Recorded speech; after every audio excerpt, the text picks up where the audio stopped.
Some people think academic freedom means freedom from consequences.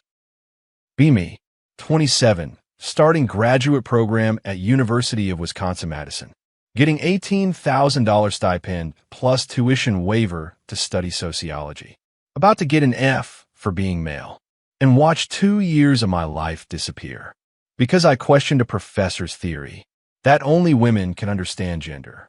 I'm Nathan, first-generation college student from rural Wisconsin. Dad worked factory jobs. Mom was retail cashier. They're so proud I'm in grad school. Nobody in my family has advanced degree. This is a huge deal for us. Got my BA in sociology from UW-Milwaukee. Graduated with 3.8 GPA. Worked 2 years as social services caseworker, making $38,000. Saw poverty, addiction, family breakdown up close, wanted to understand it better. Applied to grad programs, got into UW-Madison's sociology MA program. Full funding package. Teaching assistant stipend, $18,000 per year plus full tuition waiver. Tuition is $25,000 annually, so total package worth $43,000 per year. This is life-changing money for me. Means I can study without working full-time. 2-year MA program, thesis required. Goal is get PhD afterwards. Want to study masculinity, working-class men, labor market changes. How economic shifts affect gender roles and family structures. Important topic, affects communities like where I grew up. Fall 2022, start of first year, orientation week. Meet my cohort, 12 grad students. I'm one of 3 men. Sociology is female-dominated field, especially gender studies track. Most students are progressive, activist-oriented, care about social justice. I fit in okay. I'm liberal, believe in equality, just want to do good research. Required courses include Advanced Gender Theory, taught by Dr. Patricia Brennan.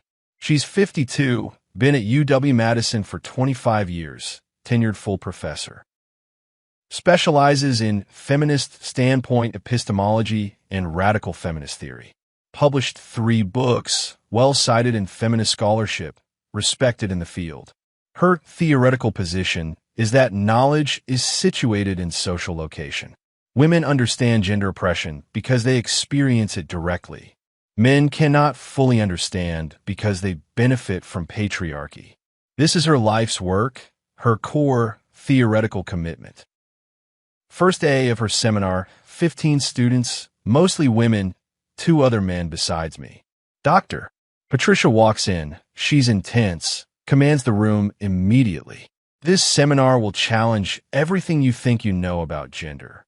We're not here to reinforce patriarchal common sense. We're here to develop feminist consciousness and theoretical rigor.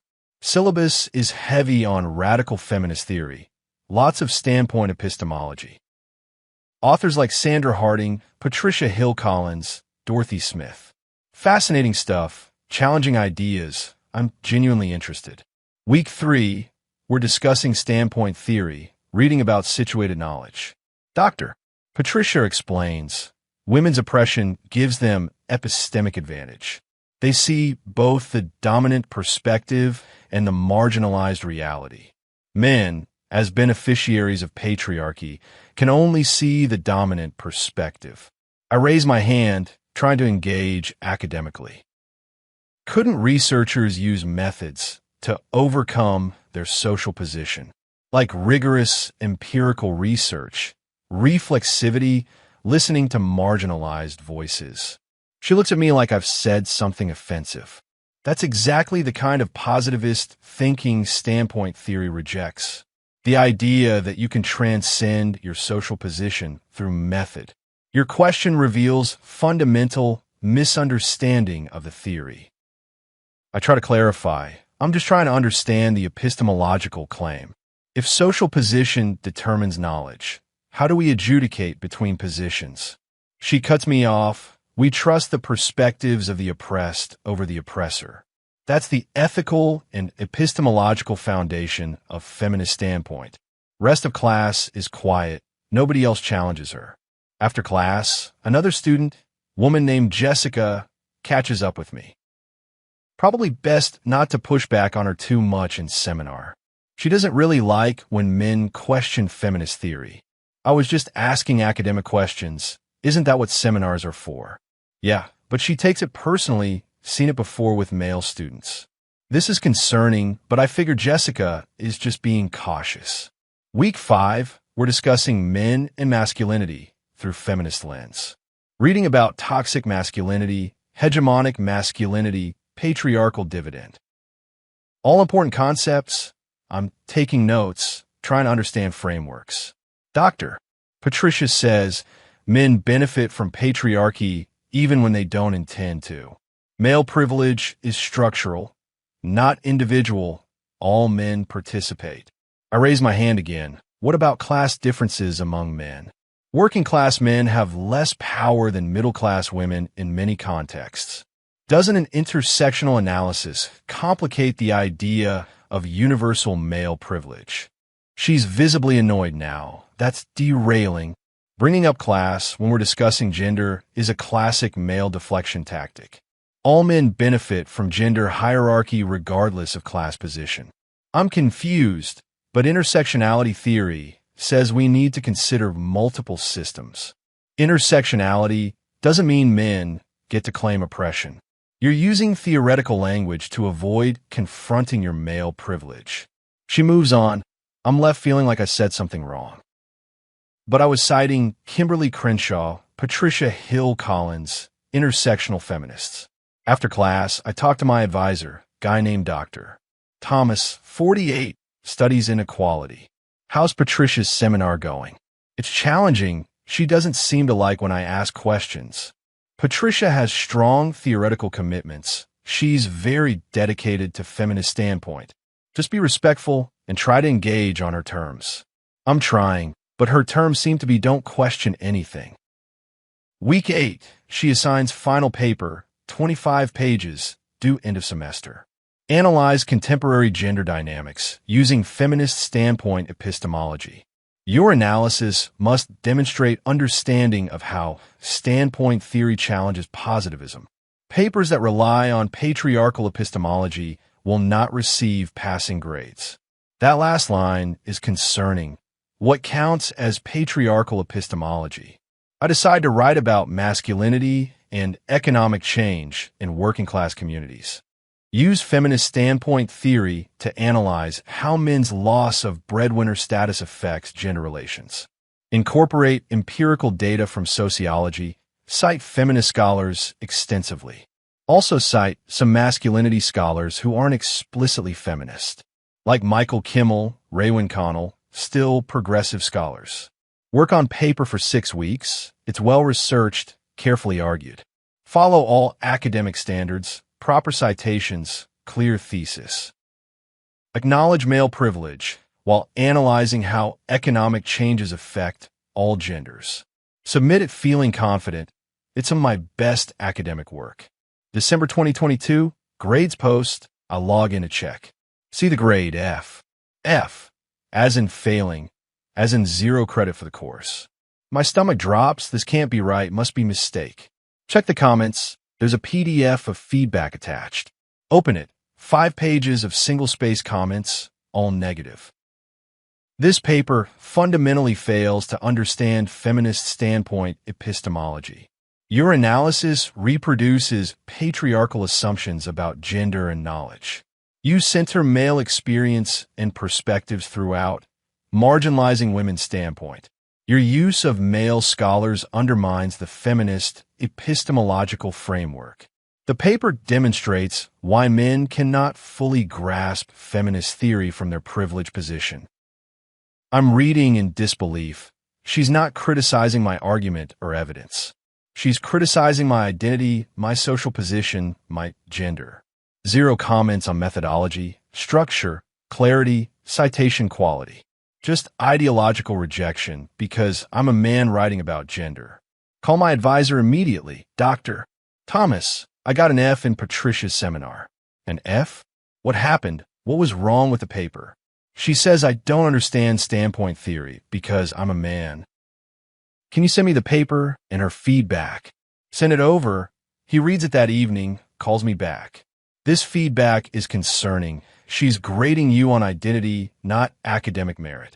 The paper is well-written, well-researched, engages seriously with theory. I disagree with some of your interpretations, but this is clearly graduate-level work. Relief. At least my advisor sees the problem. What do? I need at least a B to keep my funding. An F means I lose my stipend and tuition waiver. You need to file a formal grade appeal with the department. But I have to warn you, Patricia is tenured. This will be difficult. File the appeal the next day. It's a formal process. Submit the paper, her feedback statement explaining why grade is unfair. Department chair, woman named Dr. Rebecca, 55, has to convene review committee. Committee is 3 faculty members who will review the case. This takes 6 weeks to organize. Meanwhile, semester ends. I'm in limbo. Can't register for spring courses until grade is resolved. If F stands, I lose funding, can't continue in program. My parents call. How did first semester go? There's an issue with 1 grade. I'm appealing it. What kind of issue? You've always been a good student. Don't want to tell them the whole story. They won't understand academic politics. Just a disagreement with a professor about a paper. It'll get worked out. But I'm panicking internally. My entire future hangs on this appeal. January 2023, appeal committee finally meets. 3 professors, Dr. Rebecca, chair, Dr. Michael, quantitative sociologist, Dr. Sandra, feminist scholar. I present my case. I wrote paper in good faith engaging with assigned theory. Grade and feedback focus on my identity as male student, not academic merit. This violates university grading policies about objective assessment. Show them the paper, show them her feedback. Dr. Michael reads it. This is graduate level work, clearly passing quality. I might grade it B+ or A-, but F is indefensible based on this writing. Dr. Sandra is more cautious. Patricia's feedback raises theoretical concerns. She's arguing the paper misunderstands standpoint epistemology. That's a legitimate basis for a low grade in a theory seminar. Dr. Rebecca asks, but is it legitimate to fail a student for their social identity? She explicitly states he cannot understand theory because he's a man. That seems like grading based on identity category, which is prohibited. Committee goes back and forth. They're genuinely divided. Dr. Michael, this is clearly ideological grading. Grade should be changed to B. Dr. Sandra, we need to respect Patricia's academic freedom as course instructor. She's a leading scholar in this field. She determines what constitutes understanding. Dr. Rebecca, but academic freedom doesn't include right to fail students based on gender. They can't reach consensus. Table the decision for more review. Meanwhile, I've lost my spring semester funding, had to take out loans. $15,000 in student loans just to stay enrolled and pay rent. Working 20 hours per week at coffee shop for $12 per hour to survive. This is not what grad school was supposed to be. February 2023, Dr. Patricia files countercomplaint. Claims I'm harassing her by appealing the grade. Says the appeal is retaliation for her feminist scholarship. Actually frames herself as victim, me as aggressor. Male student using institutional power to challenge feminist professor. This is attempt to silence women's voices in academy. I'm stunned. I'm the one who lost funding. I'm working at coffee shop. She's tenure professor with $120,000 salary. How am I the one with power? But her narrative gains traction with some faculty. Younger feminist faculty members rally around her. Starts circulating petition. Support Dr. Patricia's academic freedom. Defend feminist pedagogy against patriarchal backlash. This is becoming department political battle, not about my grade anymore. March 2023, committee finally issues decision, split 2-1. Dr. Michael and Dr. Rebecca vote that grade should be changed to B. Dr. Sandra dissents, argues for upholding Dr. Patricia's academic freedom. Majority decision. While we respect instructors' expertise in feminist theory, the feedback provided does not justify failing grade for this quality of work. Grade should be changed to reflect academic merit of paper. I'm relieved, finally some justice can get my funding reinstated. But Dr. Patricia refuses to change the grade. Sends email to department chair. I will not change this grade. This violates my academic freedom and undermines my authority as feminist scholar. If the university forces me to change it, I will file grievance with faculty union. She's literally refusing a direct order from appeal committee. April 2023. This escalates to Dean of College of Letters and Science. Dean is a guy named Dr. Christopher, 62, political scientist, very cautious. He's trying to avoid scandal, trying to find compromise. Calls me in from meeting. This situation has become very difficult. Dr. Patricia feels her academic freedom is being violated, but the committee found the grade was not academically justified. I'm exhausted. I just want to continue my graduate education. I've lost a semester of funding. I'm $15,000 in debt. I'm working at coffee shop. All because I wrote a paper she didn't like ideologically. Dean is sympathetic but cautious. I'm going to change the grade administratively, override her refusal, and enter a B in the system. But this will likely trigger union grievance from Dr. Patricia. Grade gets changed in early May 2023. I can finally register for fall semester. But I've lost entire spring semester, year behind in my program. Dr. Patricia files grievance with faculty union as promised. Claims university violated her contract rights by changing her grade. Union takes it seriously. Tenured faculty have strong protections. This drags on for months. Legal review, union negotiations. Meanwhile, I'm trying to recover academically and financially. Summer 2023, working full-time at coffee shop to pay down loans. Should be doing research or taking summer courses. Instead, I'm making lattes. Some faculty are supportive, others are cold. Department is divided. Younger feminist faculty see me as threat to feminist pedagogy. Older faculty think Dr. Patricia went too far, but won't say it publicly. August 2023, unexpected development in the investigation. Dean's office reviews Dr. Patricia's grading history. Finds pattern of failing male students in her gender theory seminars. Over past 5 years, she's failed 7 male students and 0 female students. All failures had similar feedback about not understanding feminist theory. This is statistical evidence of gender discrimination in grading. University legal counsel gets involved. This is liability issue. They meet with Dr. Patricia privately, offer her deal. Retire at end of academic year with full benefits and pension, or face formal Title IX investigation for sex-based discrimination. She takes the retirement deal, announces she's leaving in May 2024, frames it as her choice, pursuing other scholarly opportunities. But everyone in department knows she was forced out.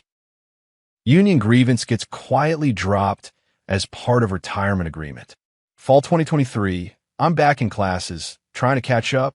Now 28 years behind my cohort, deeper in debt. Other students who started with me are finishing coursework, starting theses. I'm retaking the semester I lost, accumulating more student loans. Total debt is now $35,000 and climbing, plus lost year of stipend income. Career timeline is completely disrupted, PhD applications delayed. Spring 2024, Dr. Patricia retires, small ceremony, some faculty attend. I don't go, still processing everything that happened. She gives speech about her 25 years advancing feminist scholarship. Makes no mention of the great appeal, the investigation, the forced retirement. Rewrites history as triumphant career conclusion, not forced exit. She moves to Oregon, continues writing occasional conference presentations. Collects full pension, about $85,000 per year for rest of her life. No formal consequences, no public acknowledgement of what she did. May 2024, I finally finished my MA 2 years later than planned. Thesis is good. Committee approves it. I graduate at age 29. But I'm $65,000 in student loan debt from the lost funding and delays. Apply to PhD programs in fall 2024. My top choices reject me. Gap in my transcript, late graduation, whole story is red flag. We're looking for candidates with clear trajectory and strong recommendations. Dr. Patricia's course shows as F changed to B by administrative action. This raises questions in every application. Have to explain the controversy. Some faculty won't write me strong letters because of the departmental politics. Don't get into any funded PhD programs. Dream of becoming professor is dead. Take job as policy analyst at Wisconsin State Health Department, $52,000 salary. It's fine work, helping with social programs, using my sociology training. But it's not what I planned, not the academic career I wanted. $65,000 in debt on $52,000 salary. Payments will take 15 years minimum. Meanwhile, my cohort from 2022 is finishing PhDs, getting tenure-track jobs. They're becoming professors, doing research, making $70,000 to $80,000. I'm stuck in state government job that technically only requires BA. My expensive graduate degree didn't even advance my career. Fall 2025, run into Jessica, the student who warned me about Dr. Patricia. She's finishing her PhD at Northwestern, has job offers at universities. I heard what happened with Patricia. That was really unfair. Yeah, cost me 2 years in my PhD plans. She did that to other male students too, you know? Everyone knew, but nobody said anything because she was tenured. Jessica is sympathetic. The department culture protected her for years because challenging her meant challenging feminist pedagogy, and nobody wanted to be seen as anti-feminist. She's right. Institutional dynamics protected her discrimination because it was wrapped in progressive politics and feminist theory. Anyone who objected could be labeled as sexist or anti-feminist. So male students just quietly failed or dropped out. And the pattern continued for years until it became legal liability. Now it's February 2026. I'm 30 years old. Still working as policy analyst, making $52,000 annually. Still paying down $65,000 in student loans. Will be paying until I'm 45. Dr. Patricia is retired in Oregon with $85,000 pension, writing occasional articles, presenting at conferences, published new book last year about feminist pedagogy. Reviewers praised her uncompromising commitment to feminist principles. No mention of discrimination investigation, forced retirement, pattern of failing male students. Her legacy is intact in feminist scholarship. Cautionary tale is buried. I'm the legacy of what happens when you question the wrong professor, when you're the wrong gender in the wrong seminar, when academic freedom becomes shield for discrimination. Think about that seminar constantly, that first question I asked. Couldn't researchers overcome their social position through rigorous methods? Such a simple academic question, normal for graduate seminar. But it marked me as problem, as male threat to feminist pedagogy. Everything after that was targeting was building case to fail me. The paper was just the excuse, the justification. She was always going to fail me for being male in her feminist theory class. Because her theory says men can't understand, can only oppress. And she had tenure, had power, had protected status. So she could fail me and frame it as feminist pedagogy. Until the pattern became undeniable and university quietly removed her. Now at 30, I understand academic politics in ways I never wanted to. Understand how ideology can justify discrimination. How progressive language can shield regressive practices. How institutions protect power even when power is abused. Dr. Patricia is retired on $85,000 pension, writing books, attending conferences, living comfortable life in Oregon, reputation mostly intact. I'm paying off $65,000 in debt for a degree that didn't help my career. Working job I could have gotten with just my bachelor's degree. 2 years of my life gone, PhD dreams dead, career timeline destroyed. She got to retire with dignity and full benefits. I got to learn that academic freedom protects professors, not students. That's what I live with today in February 2026. Working policy analyst job, making $52,000. Paying down debt from grad school that derailed everything. While professor who failed me for being male. Retired with full honors and pension. Because she wrapped her discrimination in feminist theory and called it pedagogy until university lawyers saw the liability and quietly forced her out. 2 years too late for me. 2 years and $65,000 too late. But at least she's gone now. Can't fail any more male students for asking questions or being the wrong gender in feminist theory seminar where only women can truly understand. According to her theory, that justified everything until it finally didn't. That's where I am today, February 2026, still paying the price. For one question in week 3 of a seminar I took in fall 2022, 4 years ago, that's still affecting me every single day when I make my loan payment and remember what could have been if I just stayed quiet.